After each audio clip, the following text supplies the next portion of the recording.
Top goalkeeper is Rodwin Williams. There's confirmation of that.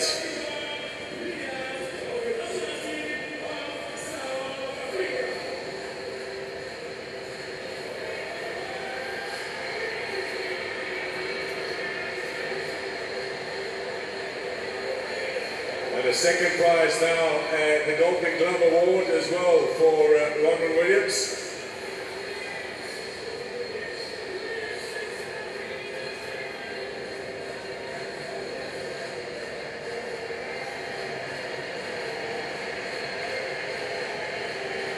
So the first trophy which he collected, Daniel, was the Fair Play Trophy. And now he gets the goalkeeper of the tournament as well. So the one on the left-hand side. And Emilio Insua is here, so that's nothing to see. Top goal scorer, the 34-year-old born in Spain. He got a hat-trick against the host nation.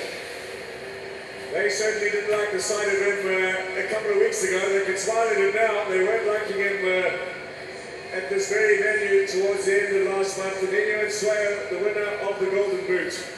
Nice touch that they have in here to collect his trophy. You and this, you just alluded to me earlier. It's always good for, where you want it, you should be here. The Ivorians can look at both ways and said, you scored 4 goals against us. You made us, to wake up to reality. And, we found ourselves here. But it's good to see him, receiving his golden boot. Jerson Dala of Angola and Mohamed Mustafa of Egypt share the next two, the silver and the bronze. Emilio Insua with 5 goals, and he only played 4 games. So remember, a penalty that he missed as well in the game against Guinea probably cost his side any further participation. So best goalkeeper Rodwin Williams, and South Africa win the Fair Play Award, which is given to the team for the most or the less cautionary points. Player of the tournament, you got it right, Daniel Alakachi. 3 goals in the tournament for William Troost-Ekong. It's been a while since we've had a defender as the best tournament player. Sadio Mane, of course, at the last one. Benjamin Mukanju from Cameroon, the tournament before that. But Troost-Ekong, it's a bit of a consolation prize for him, but well deserved. He will have loved to have his hands in the golden trophy, just on his right side, on the screen. But believe me, he has been solid. He's well deserved. A lot of clubs are looking into him. The big one, the big money move is coming from Saudi Arabia. Will he take the big money move, or will he, move to the Premiership team that, we get more playing time? Well done, son. Well deserved.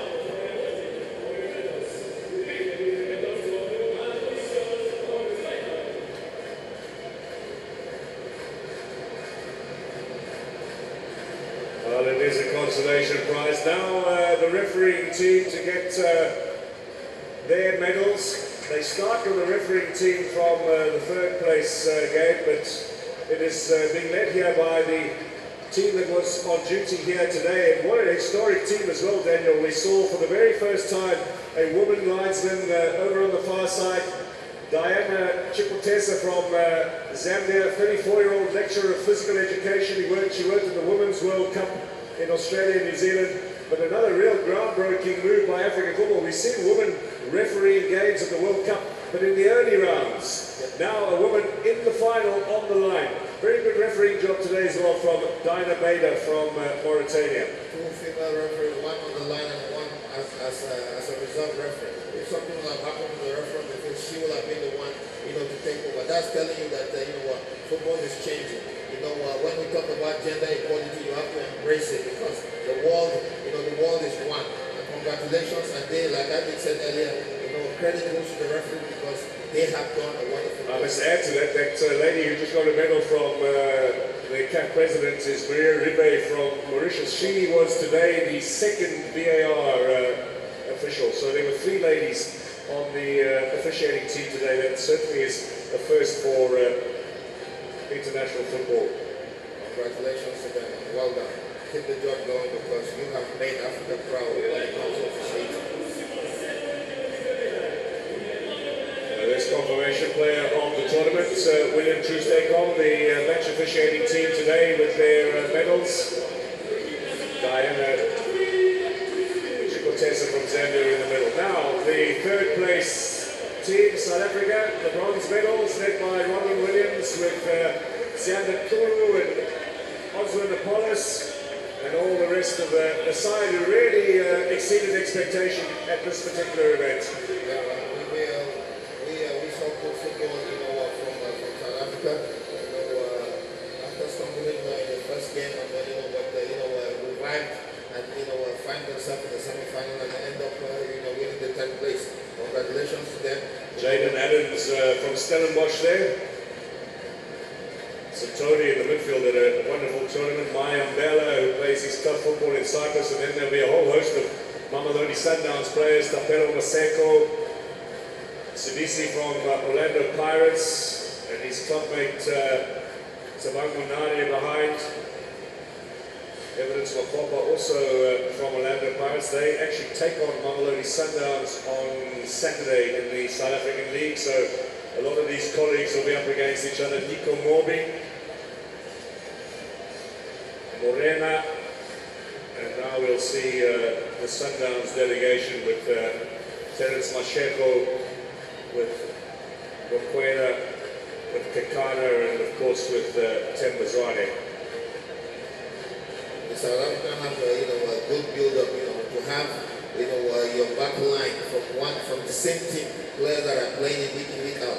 That helped moving forward, because they've been solid in the tournament. Ricardo Goss, the backup keeper, and Antonio Bala. A stellar game, or stellar tournament, didn't play in the third place playoff game. Puliso Madao, strong on the right hand side, and young Zakeli Napasa from Orlando Pirates, and then the veteran at the back, Tembazwane. I'm sure he'll keep going with that World Cup game against Nigeria ahead for South Africa in June. And a good job from Hugo Bruce, the veteran from Belgium, 71 years old, the oldest coach in this tournament. Won the gold with Cameroon in 2017, and now the bronze here in Côte d'Ivoire. He has a good solid team to move forward to the next tournament coming in Morocco. This is a very hard walk for the Nigerians. They will be feeling absolutely crestfallen, leading at half-time, and nice gesture too from Côte d'Ivoire's players to greet them as they go through. But Trustekong, mentioned him, player of the tournament, outstanding in this event. Kenneth Omeru didn't get a chance. Well, he got a couple of minutes in the one game, Daniel, but not anything like the contribution he made back in 2015 with the winners. We mentioned Ian Nacho and the struggles he had with injury. Sanusi missed the semi-final. I think just looking at players that have made this tournament and moving forward for the next edition. We talk of Ndidi that was missing the midfield. Boniface, who is an instrumental, a firing power, in the Bundesliga that were missed by injury. Those are some players that are coming to play. And of course, they have to look back on Leon Baloko, a centre back, who has been missing from the team, and he is a leader. He has an outstanding season. Those are some players that can help, in improving, this team, this Nigerian team moving forward. Of course, looking one into the Nigerian league and look for players, that can help and give. Ahmed Musa, he looks particularly distraught. Previous winner, of course, Alex Iwobi. His uncle JJ Okocha, a winner back in '94. Terry Murphy, who was a late injury replacement at this tournament for Boniface, who you just mentioned.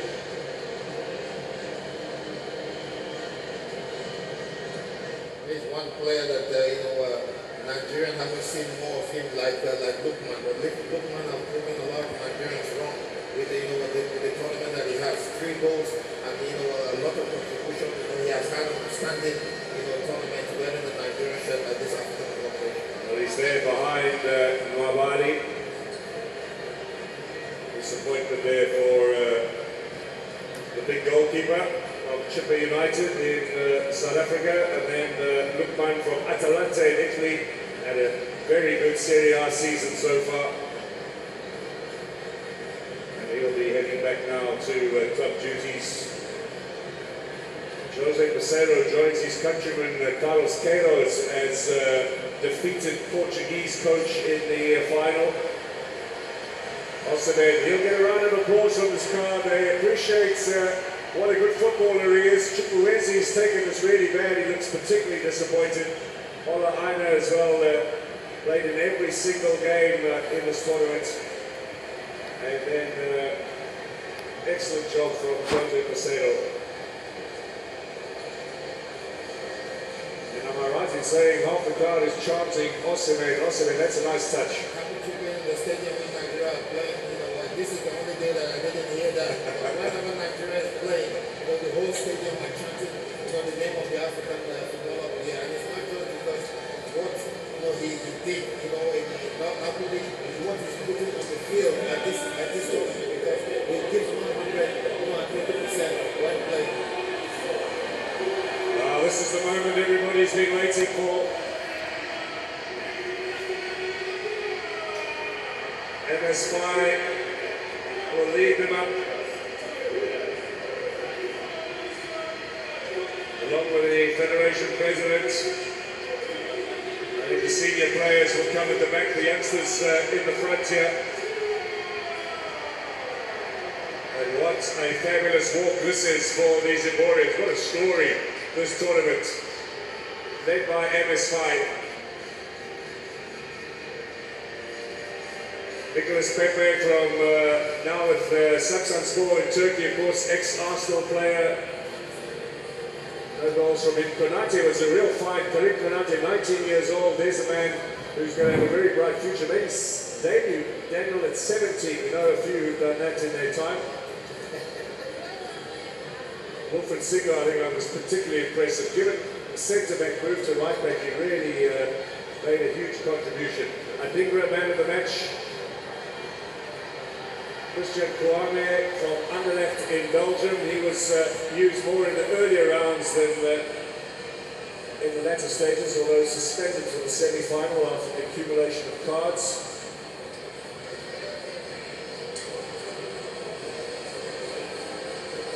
Willy Molly dropped for today's game.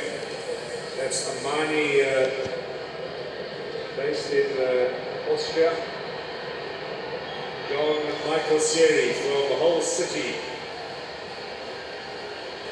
Shislan Conan as well, his third combinations. Excellent performance at left back for this team. Sangare, the reserve keeper from Sekhukhune United in South Africa.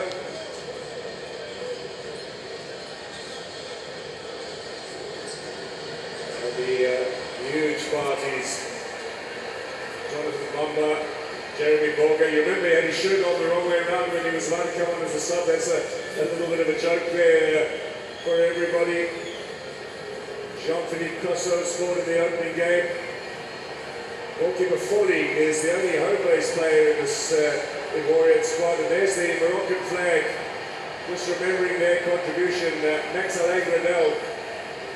They've got a lot to thank Morocco for.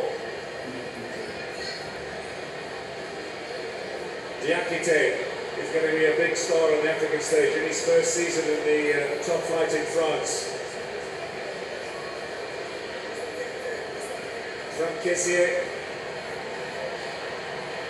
magnificent footballer. We know his acumen at club level with Barcelona, with Inter Milan, with AC Milan rather.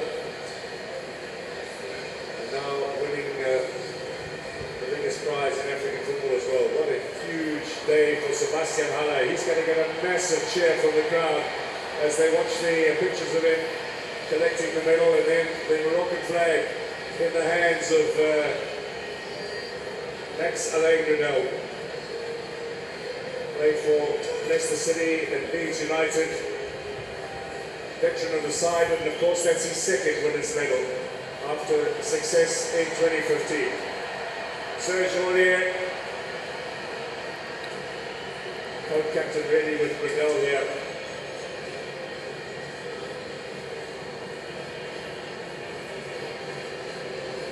We wait for the moment that this entire nation has waited years for. You remember, this tournament was actually supposed to be held 2 years ago. It was shifted on with Cameroon being not ready. Egypt came in the last minute for 2019. Then the Cameroonians got it 2 years late.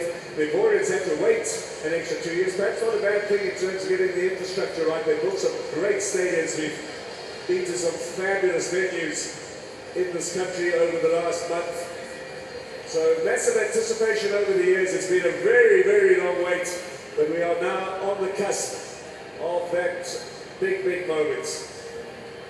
They can't wait to get his hands, on that trophy. Well, the president went to go and celebrate with the lads, but they're telling him to go back and hand the trophy over first. Maybe they're going to bring it closer.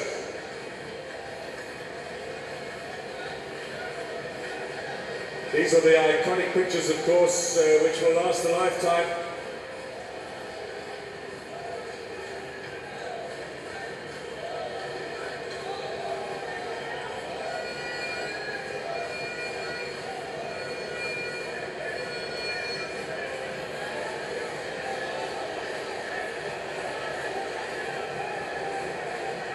So the CAF president will bring the trophy across along with the FIFA president. The advert one, the president just wants to spoil everything.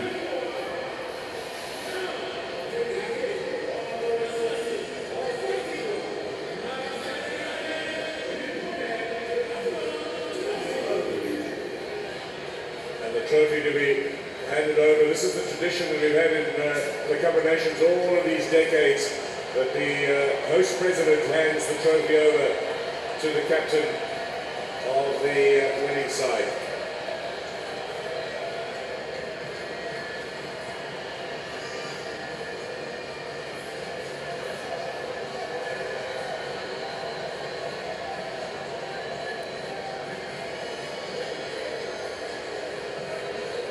Marcel Brunel.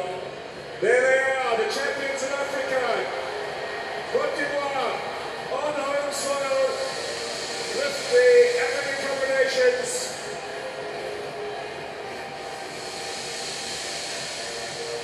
Celebrations all around here, across this country, with a fairy tale finish to a wonderful tournament. Down and out in the group phase. And now the winners, after a really, really tough struggle. And in 3 of their 4 knockout matches, Daniel, they had to come from behind to win it. They had to come from behind. And I said when Nigeria took the lead, earlier on I did say that, the Nigerian government are aware that, the Ivorians have come, from behind, their last 3 games. And the Ivorians didn't disappoint. They kept swatting. And, they are champions. We cannot wait to see what Morocco has for us, next year. It's going to be a fabulous tournament too in 2025 when Morocco host again 24 teams. We will be going to Kenya, Tanzania and Uganda in 2027.